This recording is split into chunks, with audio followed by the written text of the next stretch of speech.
Hello everyone and welcome back to another blog. तो finally मो more senior मानकर farewell blog आज post करुच्ची। बहुत दिन पोस्ट करी भावुली मात्र सब वीडियो कलेक्ट कर बहुत टाइम लगिगला।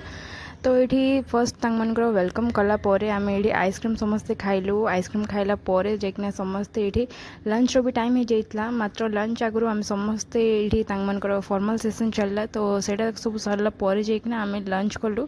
आउ लंच टाइम रे बाप रे बाप जो गरम होता। आउ लंच रे बहुत सारा आइटम बनाई मु पूरा डिटेल तो कहि पारबे बस आपण को वीडियो रे जेतकी होची सेतकी मु देखि दोछि। वीडियो बहुत लॉन्ग अछि सेति पई मु एडा को दुईटा पार्ट करिकिना आपण मानक सहित शेयर करिवि। तो आपण माने फर्स्ट पार्ट सेकंड पार्ट दुईटा जक देखंतु आ एंजॉय करंतु। तो लंच कला परे एठी हम समस्तंकर टिके फोटोज वीडियोस सब जक काढलु। काढला परे जेकना से सरला परे जेकना स्टार्ट ला परफॉर्मेंस जक सब परफॉर्मेंस तो मु देखि पारबे नै। तो बस हमर ही परफॉर्मेंस जोड़ा जक थिला सेडा देखि दोछि। हम टोटली 4टा परफॉर्मेंस करथिलु।